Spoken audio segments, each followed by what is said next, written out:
xin chào tất cả các bạnสบายดีเนาะหมู่เพื่อนทุกคนมื้อนี้มาเรียนกันบทที่48บ่แน่ใจว่า48บ่ โอเคมื้อนี้มาเรียนกับคำเสื่อมในภาษาเวียดกันก็คือง่ายๆนั่นเองอีทคีย์โดยคีย์ถึงถ่วงเทิงล้วนๆหัวหลักก็แล้วก็สุดท้ายคำว่าไม้หัวหลักไม้เนาะไม้มันเป็นคำเสื่อมเป็นคำเสื่อมหรือว่าคำตอบอาจจะ บ่แน่ใจคือกันโอเคบ่ต้องไปสนใจมากมายอีหยังกับคำเสื่อมว่ามันจะเป็นคำเสื่อมหรือคำต่อเนาะอย่าเถียงกันโอเคแต่ว่าคำเล่านี้จะใช้หลายอยู่เนาะใช้หลายในภาษาเวียดคือการเฮาก่อนอื่นบ่ทำมารู้จักกับคำ eat key แปลว่าน้อยเถื่อ eat key แปลว่าน้อยเถื่อมันจะอยู่หน้าประโยคเนาะอยู่หน้าประโยคมันจะอยู่หน้าประโยคหรือว่าอยู่หลังคำอยู่หลังตัวประธานเนาะหรือว่าคำตัวตั้งนั่นเองเขาจะเรียกว่าคำตัวตั้งหรือว่าประธานนั่นเองมันจะอยู่หน้าประโยคหรือว่าอยู่ทางหลังประธานเนาะคำที่สองโดยคีย์มันจะมักอยู่หน้าประโยคหลายกว่า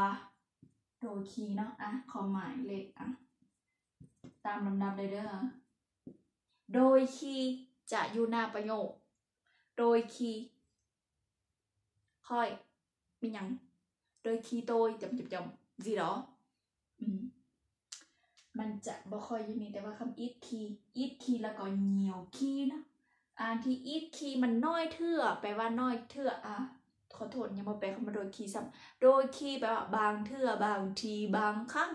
ถิ่งถ่วงอันเดียวกันเด้ออันเดียวกันบัดนี้เขามาคำว่าหลายครั้งหลายเทื่อว่าไม่ยังอีทคีย์น้อยเทื่อหลายเทื่ออะไรเหนียวคีย์แน่นอนคำว่าเหนียวคีย์จะคืออีทคีย์จะอยู่หน้าประโยคแล้วก็อยู่ตรงนี้นะหลังประธานมักอยู่หลังประธานนั่นเองแต่ว่าคำว่าเหนียวคีย์โบบ้าทั้งภาษาลาวภาษาเวียดจะเบาน้อยโอเคต่อไปคำว่าเทืองหรือว่าคำว่าเทืองเซียนนะคำว่าเทืองhoặc là thường xuyên hoặc là bình thườngคำ bình thường บ่เกี่ยวละเขาเทืองหรือว่าให้โอ้ยมันมีตั้งหลายแนวทุกคนถ้าทุกคนเรียนไปเจอแล้วทุกคนยังงงว่ามันแปลเป็นจังไหนแท้คือภาษาเวียดมันไปหลากหลายขนาดนั้นนะทำอีกเลยก็คือคำว่าเทืองเซียนเขาเขียนเลย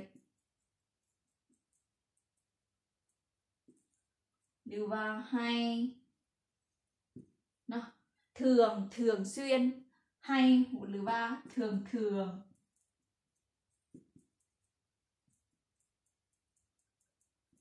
ซ้ำสองเทืองส่วนคำว่าบิงเทืองมันจะแปลว่าปกติหรือว่าธรรมดาแล้วบานเทน่าก็แขวะเข้าต้อยบิงเทืองนะแต่ว่าตัวนี้โบเกียวเพราะตัวนี้จะเป็นคำเสื่อมคำต่อบิงเทืองนั้นโบได้ใส่เป็นคำเสื่อมหรือว่าคำต่อให้เข้าใจนั้นหลายคนก็แบบยังงงใส่แบบเป็นอย่างโบใส่ว่าต้อยบิงเทืองบิงเทืองต้อยดิเจอบิงเทืองต้อยดิเจอปกติค่อยไปตลาดจริงสิภาษาละอ่านได้เนาะแต่ว่าคำภาษาเวียด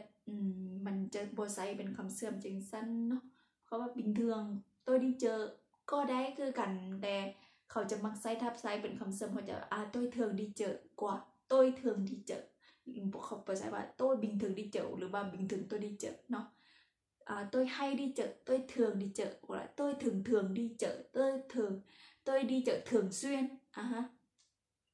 คำว่าเทืองให้3คำนี้จะอยู่หลังคำตัวประธานหรือว่าคำตัวตั้งtôi thường đi chợ tôi thường đi chợ tôi hay đi chợ โอเค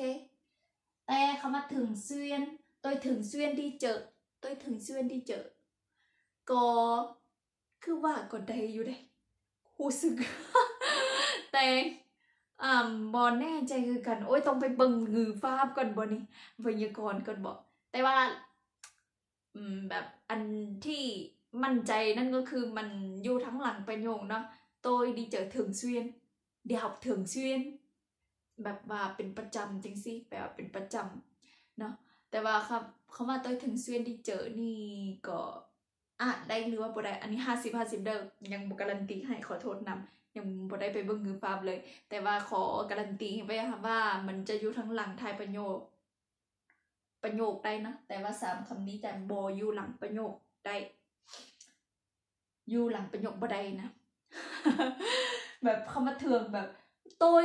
đi chợ thường tôi đi chợ thường tôi đi chợ thường thường tôi đi chợ hayบ่ได้นั้นตัดออกไปต้องว่าtôi hay đi chợ tôi thường đi chợ tôi thường đi chợ หรือtôi thường xuyên đi chợ ได้แต่ว่า tôi đi chợ thường xuyên ได้แน่นอนโอเคเข้าใจบทนี้ โอเคคำต่อไปคำว่าล้วนๆนะล้วนๆไปว่าเรื่อยๆหรือว่าตลอดtôi luôn luôn đi học đúng giờ tôi luôn luôn nấu ăn tôi luôn luôn tắm vào buổi sáng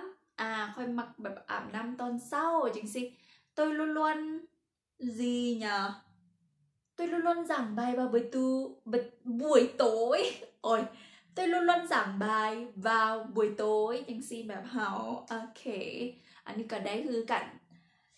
คำว่าล้วนๆแปลว่าตลอดเลยว่าเรื่อยๆนั่นเอง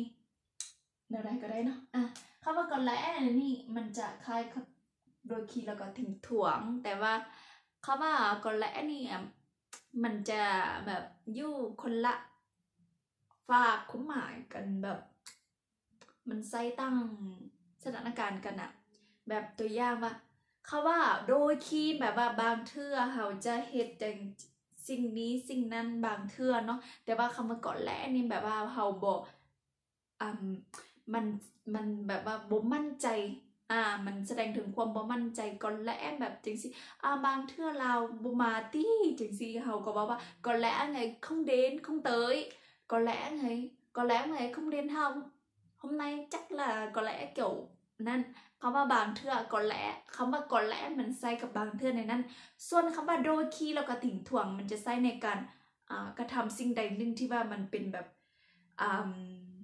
มันเป็นการเวลามันเป็นเวลาที่แบบว่ากลางๆแบบว่าบางเทื่อค่อยมาเรียนเป็นบางครั้งคราวจริงสิแบบบ่ค่อยมาโรงเรียนเป็นเนาะ หรือว่าค่อยกินข้าวเช้าเป็นบางครั้งหรือว่าค่อยบางครั้งค่อยก็กินข้าวเช้าจังซี่แต่มันบ่ได้แปลถึงแบบความบ่มั่นใจความรู้สึกอันนั้นเนาะก่อนแหละมันจะแสดงถึงความรู้สึกเข้าใจกันอยู่บ่นี้หรือว่าเข้าใจคนเดียว โอเคเข้าบ่เข้าก็ไปเนาะโอเคแล้วก็คำสุดท้ายคือไม้คำไม้ก็มีคำเดียวก็ได้หรือว่า2คำซ้ำๆก็ได้เนาะไม้พวกเราไม้แน่นอนมักว่าอะไรตลอดไปคอยหักใจตลอดไปบอกanh yêu em mãi mãi hoặc là em yêu anh mãi mãi hoặc là em mãi mãi yêu anh คำว่าmãi mãi อันนี้จะอยู่หลังประธานหรือว่าอยู่ท้ายประโยคเลยหรืออยู่ท้ายประโยคเนาะมีอย่างดงตือมีอย่างเนาะเฟิร์บอยู่ท้ายประโยคนั่นเองคำว่าไม้หกหลักไม้นะโอเคเรามาเข้าตัวอย่างกันเลยเต้นเรามีตัวอย่างมาแล้วทุกคนถ้าแบบบทวันนี้ก็ลองคอมเมนต์มาเบิ้งถ้าคิดออกประโยคใดนะเขียนเป็นภาษาลาวก็ได้ถ้ายังยุงขอโทษ ถ้าแบบคิดบ่ออกก็คิดเขียนคำซ้ำยังบ่ได้ก็แบบเขียนเป็นภาษาลาวมาก็ได้เนาะแต่งเป็นภาษาลาวมาก็ได้แต่ว่าคนViệtก็พยายามเป็นภาษาลาวngười Việt thì hãy cố gắng viết tiếng Lào đi cần gì là thì cố gắng viết tiếng Việt nhá tạo câu tiếng Việt ok chúng ta sẽ bắt đầu ok ข้อที่1เลย tôi ít khi đi chợ tôi ít khi đi chợ บอกไปแล้วนะคำว่า ít khi แล้วก็ nhiều khi จะอยู่หน้าประโยคแล้วก็อยู่หน้าประโยคหรือว่าอยู่หลังคำตัวตั้งก็ได้อยู่หลังคำตัวประธานก็ได้เนาะtôi ít khi đi chợ อันนี้จะอยู่หลังประธานเป็นบอtôiเป็นประธาน ít khi น้อยเถื่อน้อยครั้งดีเจอไปตลาดค่อยน้อยเถื่อไปตลาดภาษาลาวจะบอกเป็นนั้นเขาจะไปว่า ค่อยไปตลาดน้อยเถื่อค่อยไปตลาดเป็นบ่อาจจะอยู่หน้าประโยคหรือว่าอยู่หลังประโยคเลยจะบ่อยู่กลางๆแต่ว่าภาษาอังกฤษจะอยู่กลางก็ได้หรือว่าอยู่หน้าประโยคก็ได้เด้อ it key ตัวดีเจอหรือว่าโต it key ดีเจอโอเคข้อนี้ผ่านเนาะข้อต่อไปthỉnh thoảng tôi cũng đến đây thỉnh thoảng tôi cũng đến đây แบบว่าบางครั้งขอแปลว่าเป็นบางครั้งคราวนะแบบว่าค่อยก็มาที่นี่เป็นบางครั้งค่อยก็มาที่นี่เป็นบางเทื่อค่อยก็มาที่นี่เป็นบางทีก็ได้ก็แล้วแต่บางเทื่อบางทีบางครั้งก็สุดนะ tôi cũng đến đây ค่อยก็มาที่นี่tôi cũng đến nơi này ก็ได้คือกันแต่ว่า đến đây นี่อาจจะ đến đây นี่อาจจะโอเคในภาษาเวียดกว่านะแต่ว่าภาษาลาวก็แปลให้เข้ากับภาษาลาวเอา thỉnh thoảng tôi cũng đến đây คำว่า thỉnh thoảng บอกไปแล้วว่า thỉnh thoảng จะอยู่หน้าประโยคหรือว่าคำว่า thỉnh thoảng นะเมื่อกี้โดยคีตัวจะอยู่หน้าประโยคหลายกว่านะอาจจะอยู่หลังตัวประธานได้คือกันแต่ว่าบ่ค่อยยินได้เขาจะใส่อยู่หน้าประโยคthỉnh thoảng tôi đến đây thỉnh thoảng tôi cũng tắm vào buổi sáng hay là thỉnh thoảng tôi cũng đi tập thể dụcโอเคได้นะผ่านบอกโอเคข้อต่อไปข้อที่3nó luôn luôn nhìn ănอันนี้บ้างเด้ออันนี้บ้างเขียนอาจจะติดกันนิดนึงnó luôn luôn nhìn ăn vào buổi tối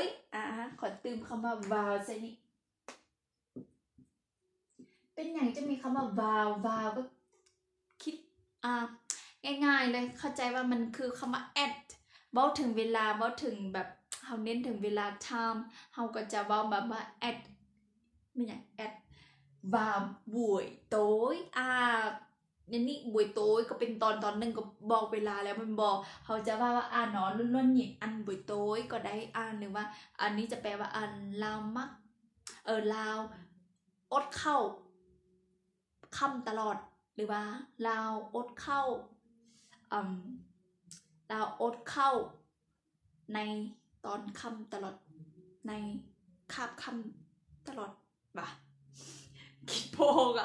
เป็นอะไรก็ได้นอกแต่ว่าคำว่า vào ให้เข้าใจว่า at time อุ้ยบริเก่งภาษาอังกฤษก็ vào ไปเรื่อยโอเคคำว่าหยินอันอยู่นี่หยิน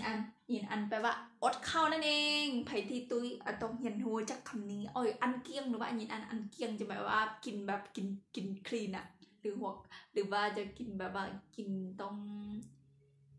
แบบว่าคลำเนาะส่วนคำว่าหยินอันแบบว่าต้องอดอยากกินแต่ว่าอดโอเคนอนรุ่นหยินอันบ่าวบ่อยตัวพอเนาะอันนี้นะมันคำว่าหนอมันจะแปลว่ามันแต่เขาจะใส่กับหมูได้เนาะบางทีเขาว่าหนอมันเป็นแปลว่า it ภาษาอังกฤษ it มันก็มันเป็นบอกสัตว์บอกวัตถุแต่บ่เสมอไปเขาก็บอกถึงคนได้คือกันแบบสมัยนี้เนาะคำหยาบเกินขึ้นทุกวันเอาจะว่ามันอดเข้าคำตลอดก็ได้คือกันโอเคคำประโยคที่4เลยกันเลยcó lẽ hôm nay trời sẽ mưa ได้บอกไปแล้วคำว่าcó lẽแล้วก็โดยคีย์ใส่ต่างสถานการณ์กันก็คือคำว่าcó lẽจะใส่ถึงบอกถึงความรู้สึกแบบบ่มั่นคงบ่มั่นใจส่วนคำว่าโดยคีย์มันจะบอกถึงมันจะแบบอยู่คนละฟ้าก็คือมันจะอยู่กับกลุ่มยุดข้างเทิงหันก็คือบอกถึงการกระทำที่ว่าแบบเป็นประจำหรือว่าน้อยครั้งหลายสำใดโอเคฉะนั้นประโยคนี้เราจะเอาเข้ามาอยู่แต่เพราะว่ามันแปลแนวเดียวแต่ตั้งความหมายเนาะก็ว่าก่อนแล้วในเถยเชเมื่อนี้มื้อนี้บางทีฝนก็อาจจะตกทีนี้มื้อนี้บางทีฝนน่าจะตกนะวันนี้อาจฝนตกนะจริงสิก็ได้คือกันเนาะคำว่าก่อนแล้วเอาเข้าแต่มันบ่แม่นพวกเดียวกันดอก มันบ่มีได้มีความหมายคือยุดอันทุเทิงแต่ว่ามันก็แปลได้บางเทื่อบางทีคือกันให้เข้าใจไซเนาะเข้าใจไซ 24ประโยคที่5นั้นก็คือเหนียวขี้โต้ยบีกังถังเบื่อยโอ้ยบ่เป็นเบื่อยขอโทษnhiều khi tôi bị căng thẳng bởi công việc nhiều khi tôi bị căng thẳng bởi công việc คำว่าcăng thẳngอาจจะบ่ค่อยเห็นค่อยพบกันยันไปแล้วค่อยจึกเห็นละจึกค่อยเห็น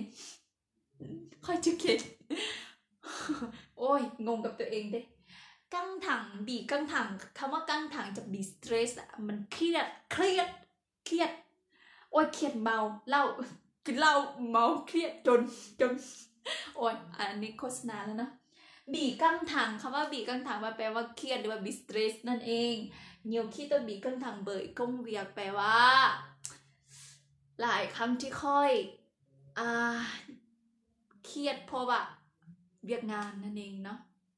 คำว่าเบยหรือว่าวีอันเดียวกันนั่นแหละเบยวีเบยพวกเราวีอันเดียวแปลว่าเพาะว่าย้อนว่าเนาะโอ้ยบ้า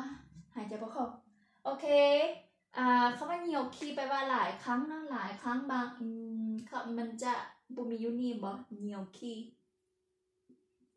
อิดขี้ง่ายเนาะหลายครั้งก็ได้กันแต่ว่าคมภาษาลาวภาษาเวียดก็คือการนำบอกค่อยเว้าเขามันหลายครั้งหรือว่าเขาบอกค่อยเจอเท่านั้นวะส่วนตัวก็แล้วแต่คนนะก็แล้วแต่คนใส่โอเคเรามาเข้าตัวสุดท้ายกันเลยก็คือคำว่าไม้ของเราไม้นั่นเองครับว่าไอ้ไม้กับแอมอันนี้ไปแล้วอันนี้บอกไปแล้วเมื่อกี้อันนี้ไผ่ก็ฮู้จักดีสุดเลยเฮ้ยยาไผ่ก็มโนก่อนเนาะไผ่ก็ฮู้จักคำเป็นอย่างคำบ้านคำสวีทอินเลิฟจริงสิไผ่ก็สนใจก่อนในการเรียนบอกว่าภาษาอย่างก็ได้anh mãi mãi yêu emหรือว่า em mãi mãi yêu anh นะคะใครที่เรียนภาษาเวียดก็ฮู้อยู่แล้วบ่มีคำว่า I you ค่อยเจ้าฉันเธอไม่มีนะมีแต่คำว่า anh em หรือว่า em anh มันต่างเลยเนาะภาษาจีนภาษาไทยภาษาอังกฤษภาษาลาว4-5ภาษานี้เจอมามีแต่อัวหนีI you ฉันเธอค่อยเจ้าแต่ว่าภาษาเวียดมีแต่ต่างหมู่แหละมันบอไซบะโต้ยบาทมันบอไซเนี่ยนั่นเขาจะใส่อันแอมอันอะไรกว่าเขาจะถือว่าโอ้ยผู้ชายต้องแบบปกป้องผู้หญิงผู้ชายต้องปกป้องผู้หญิงฉะนั้นเขาต้องอายุหลายกว่าแน่นอนฉะนั้นเวลาเขาอายุหลายกว่าแน่นอนเขาต้องว่าโอ้ท่านพี่ค่ะ คุณพี่ค่ะอังเนาะส่วนอังกับแอมฉะนั้นเขาจะสืบต่อกันมาฮอดปัจจุบันนี้อังไม้เอียวแอมบอกละแอมไม้เอียวอังเนาะหรือว่าแอมเอียวแองไม้ก็ได้บอกไปแล้วว่าคำว่าไม้จะอยู่หลังตัวประธานจะอยู่หลังประธานหรือว่าอยู่ท้ายประโยคก็ได้คือกันโอเคแต่บ่มาชั้นนี่ตัวไม้เอียวแองก็ได้ตัวแองเอียวแองไม้ก็ได้ใช้คำหนึ่งคำหรือว่าคำย้ำซ้ำสองคำว่าไม้ก็ได้คือกันแต่มีสถานการณ์หนึ่งที่ใช้คำไม้มันต่างออกไปก็คือคำตัวอย่างประโยคสุดท้ายนั่นก็คือเจอได้ไม้มาเจอได้ข่อยยาหาอันนี้จะยาวในหนึ่งแต่ว่าเจอได้ไม้เจอไม้บอกง่ายๆเลยว่าคำว่าเจอไม้คุณเวียนบ้าเบาแต่มันในภาษาเบาหลายกว่าอันนี้จะขอตัวอย่างให้เจอไม้อันนี้สถานการณ์นี้บ่แม่นว่าถ้าตลอดไปถ้าแบบถ้าตลอดไปตลอดชีวิตมันบ่แม่นจังซั่นเขาว่าเจอมานี่มันจะอยู่สถานการณ์ที่แบบว่าถ้าดนโคตรดนโบเห็นมาหรือว่าถ้าไผที่แบบว่าโคตรดนแบบเป็นซาดเขาจะ เป็นซาดเลยเหรอแบบสำหรับเขาเป็นซาดมันดนแห้งเลยได้ก็ว่าเจอไม้เขาบึกว่าเขาแบบร้อนเขาแบบว่าถ้าโบไหวแล้วเขาจะใช้คำว่าเจอไม้